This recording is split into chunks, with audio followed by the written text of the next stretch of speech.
योगिनी एकादशी देती है समस्त पापों से मुक्ति। आइए जानते हैं पौराणिक व्रत कथा। प्रतिवर्ष आषाढ़ मास के कृष्ण पक्ष एकादशी को योगिनी एकादशी व्रत किया जाता है। यह एकादशी तीनों लोकों में प्रसिद्ध है। यह परलोक में मुक्ति देने वाली मानी गई है। इस एकादशी के व्रत के प्रभाव से 88,000 ब्राह्मणों को भोजन खिलाने का फल प्राप्त होता है तथा सभी पाप नष्ट हो जाते हैं। योगिनी एकादशी की पौराणिक व्रत कथा। अलकापुरी नामक नगरी में कुबेर नाम का एक राजा रहता था। वह शिव भक्त था और प्रतिदिन भगवान शिव की पूजा किया करता था। हेम नामक एक माली पूजन के लिए उसके यहाँ पर फूल लाया करता था। हेम की विशालाक्षी नाम की एक सुंदर स्त्री थी। एक दिन वह मानसरोवर से पुष्प ले आया, लेकिन कामासक्त होने के कारण वह अपनी स्त्री से हास्य विनोद तथा रमण करने लगा। इधर राजा उसकी दोपहर तक राह देखता रहा।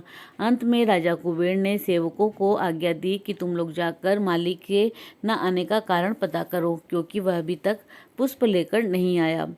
सेवकों ने कहा कि महाराज, वह पापी अतिकामी है, वह अपनी स्त्री के साथ हास्य विनोद और रमण कर रहा होगा। यह सुनकर कुबेर ने क्रोधित होकर उसे बुलाया। हेम माली राजा के भय से कांपता हुआ उपस्थित हुआ। राजा कुबेर ने क्रोध में आकर कहा कि अरे पापी नीच कामी, तूने मेरे परम पूजनीय ईश्वरों के ईश्वर श्री शिवजी महाराज का अनादर किया है, इसीलिए मैं तुझे श्राप देता हूँ कि तू स्त्री का वियोग सहेगा और मृत्युलोक में जाकर कोढ़ी होगा। कुबेर के श्राप से हेममाली का स्वर्ग से पतन हो गया और वह उसी क्षण पृथ्वी पर गिर गया। भूतल पर आने के साथ ही उसके शरीर में श्वेत कोढ़ हो गया। उसकी स्त्री भी उसी समय अंतर्ध्यान हो गई। मृत्युलोक में आकर माली ने महान दुख भोगे। भयानक जंगल में जाकर बिना अन्न और जल के भटकता रहा। रात्रि को निद्रा भी नहीं आती थी, परंतु शिवजी की पूजा के प्रभाव से उसको पिछले जन्म की स्मृति का ज्ञान अवश्य था। एक दिन घूमते घूमते वह मार्कंडेय ऋषि के आश्रम में पहुंच गया, जो कि ब्रह्मा जी से भी अधिक वृद्ध थे और जिनका आश्रम ब्रह्मा जी के सभा के समान लगता था। हेममाली वहां पर जाकर उनके पैरों में गिर पड़ा। उसे देखकर मार्कंडेय ऋषि बोले कि तुमने ऐसा कौन सा पाप किया है जिसके प्रभाव से तुम्हारी यह हालत हो गई है।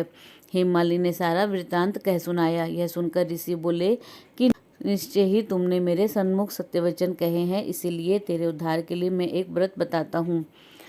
यदि तू आषाढ़ मास के कृष्ण पक्ष की योगिनी नामक एकादशी का विधि पूर्वक व्रत करेगा तो तेरे सब पाप नष्ट हो जाएंगे।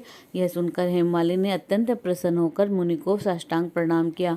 मुनि ने उसे स्नेह के साथ उठाया। हेममाली ने मुनि के कथनानुसार विधि पूर्वक योगिनी एकादशी का व्रत किया।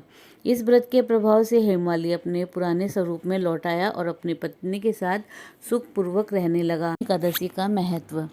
योगिनी एकादशी से समस्त पाप दूर हो जाते हैं और व्यक्ति पारिवारिक सुख पाता है। यह व्रत सभी उपद्रवों को शांत कर सुखी बनाता है।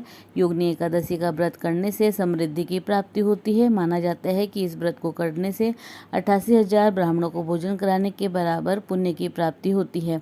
यह व्रत तीनों लोकों में प्रसिद्ध है। इस व्रत को विधिवत रखने से सिद्धि और सफलता मिलती है। कहते हैं कि इस व्रत के प्रभाव से किसी के दिए हुए श्राप का निवारण हो जाता है। यह एकादशी समस्त आदि व्याधियों को नष्ट कर सुंदर रूप, गुण और यश को देने वाली कही गई है। वर्तमान समय में यह व्रत कल्पतरु के समान है तथा इस व्रत के प्रभाव से सभी कष्ट दूर होते हैं तथा हर तरह के श्राप और समस्त पापों से मुक्ति दिलाकर यह व्रत पुण्य फल प्रदान करता है। दोस्तों, इसी प्रकार और भी रोचक जानकारी के लिए आप हमारे चैनल को लाइक, शेयर व सब्सक्राइब करें। हमारे चैनल में विजिट करने के लिए धन्यवाद। बोलो भगवान विष्णु की जय।